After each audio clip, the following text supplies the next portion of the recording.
In this video, I'll show you a response to the common and natural move 3 bishop c5, known as the Evans Gambit, a sharp and aggressive variation of the Italian game, one of the most popular openings in chess.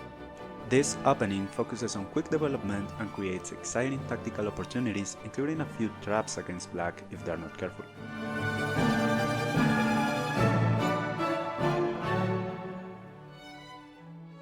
The game goes e4, e5, knight f3, knight c6, bishop c4, bishop c5. Here you throw the move b4. It's a surprise move. You are giving up a pawn for a faster development. There are many common choices for black here.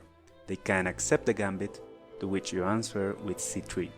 Black needs to be precise, and our opponents will try to go back to the previous position as if nothing had happened, except for them winning a pawn.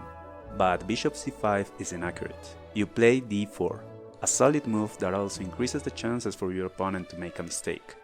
Taking the d4 pawn is fine. You don't recapture, but instead you castle. Now taking the second pawn is a serious mistake, and a very tempting one. If they go d takes c3, you sacrifice your bishop. If your elo is not too high, every time you play this move on chess.com, it will get marked as brilliant. The idea is that after black recaptures, you get your piece back with queen d5 check. Your opponent has lost castling rights, and you will get the c3 pawn back soon.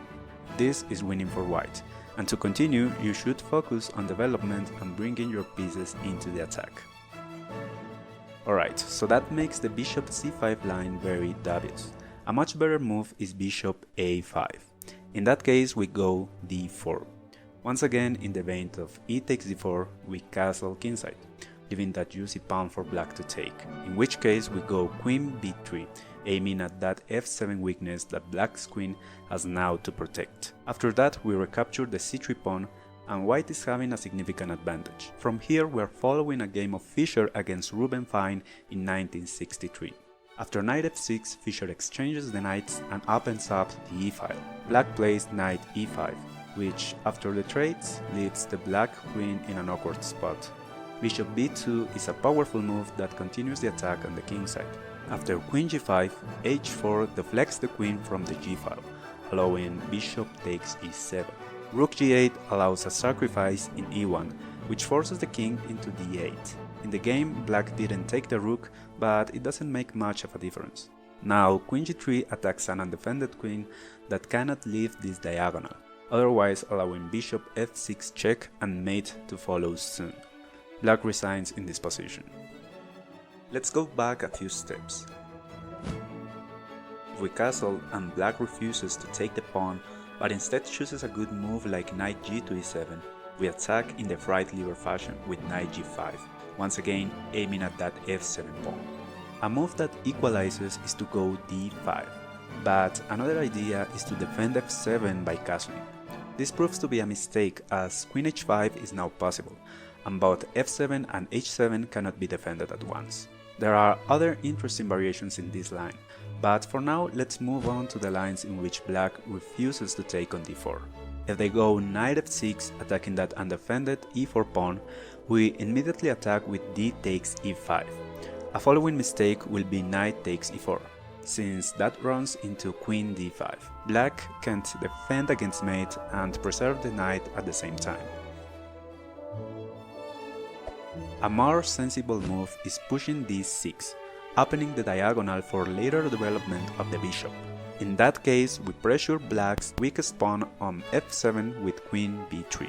There are many ways to defend f7. Defending with bishop e6 allows a fork. Going knight h6 runs into bishop takes h6, and quite an uncomfortable check on f7 anyways, so queen e7 seems best, since you are not blocking the bishop's developing path. Here we go d5. After the trades, we don't get greedy and try to capture the bishop, since this will run into a very powerful check on e4.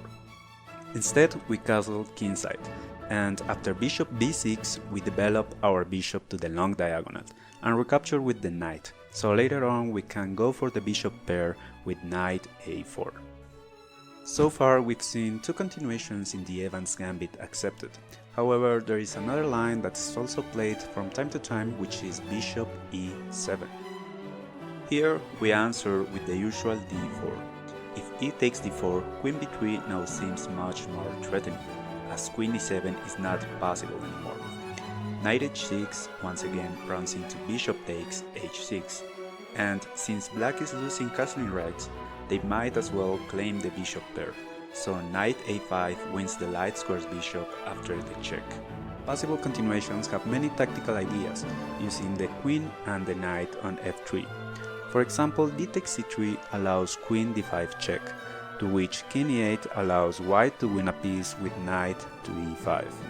The only way for black to stop mate is going knight h6 and then rook f8. We've only seen bishop takes b3 when black decides to accept the gambit, but it's also possible to take with the knight too, although after c3 we transpose to an unfavorable line for black that I showed to you a minute ago. Now let's check out the lines in which black declines the gambit. The most popular one is bishop b6. Here the standard move is a4, threatening to trap the bishop. Sometimes black plays knight takes b4, sort of delaying the acceptance of the gambit. In this scenario we answer with a5. Notice that bishop d4 allows c3 with a fork, so bishop c5 is better. We go c3, kicking the knight back to c6, and we castle. If they play knight f6, we push d4, and taking on d4 is not advisable for black. C takes d4 and bishop b4. We go with the usual queen b3, which forces black to defend f7. They can castle kingside, and our center pawns are free to run up. We go d5, removing the defender of the bishop and winning a piece.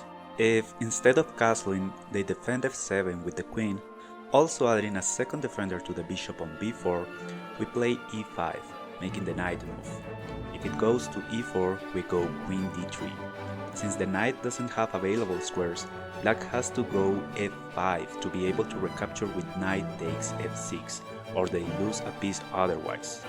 Knight c3 threatens rook e1, pinning the queen, so the game continues with bishop takes c3 or d5.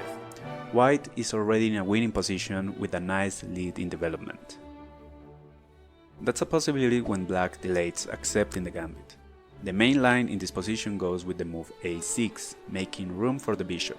The moves knight c3 and knight f6 come naturally to develop the knights, but then we advance the knight to d5. Black may take a free pawn on e4 or recapture on d5. If they grab the pawn, we castle.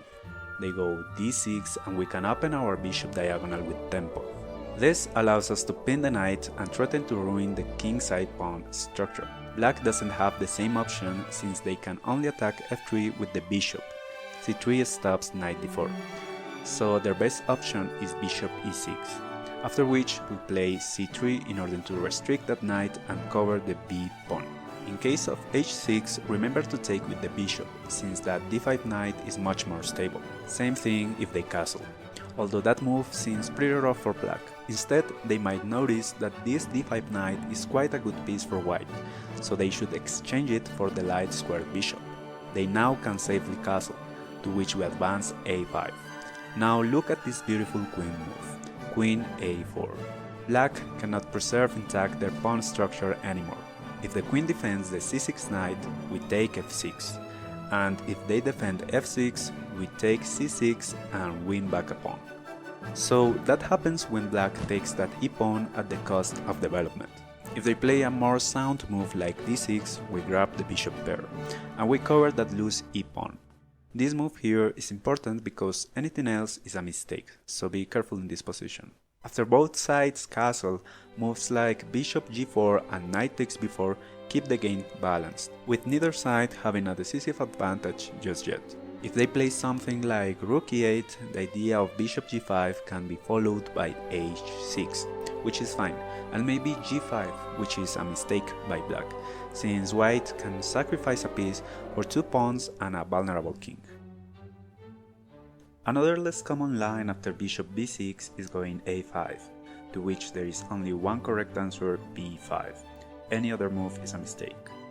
Black goes knight d4, we capture and they can take back either with the bishop or the e-pawn. If they take with the bishop, we go c3 and d4. Taking on d4 is slightly inaccurate by black, but the better moves are not intuitive at all. We recapture. knight f6 is not an appealing move because of d5, so black may try something like d6, which fails to undermine white's control of the center. We just castle. After knight f6, we need to develop our queen side, so knight c3 is the best move, as it also defends e4. Black can castle and we go bishop g5, placing that annoying pin on the knight. After h6 and bishop h4, g5 seems to compromise too much the structure on the king side. But a lazy move like bishop d7 loses the game to e5, since g5 is no longer effective, because after e takes f6, if g takes h4, then knight d5 is unstoppable. As an example, if c6, then knight e7 check, king h7, bishop d3 check, king h8 and queen h5 is mate in a few moves. Alright, we saw quite a number of interesting lines in the Evans Gambit. Of course, it's not an unbeatable opening, but it's a pretty solid one and it might catch your opponents off guard. I hope you found this interesting. Please leave a like, subscribe, and let me know in the comments if you want a specific piece of chess opening theory for the next video. Thank you for watching.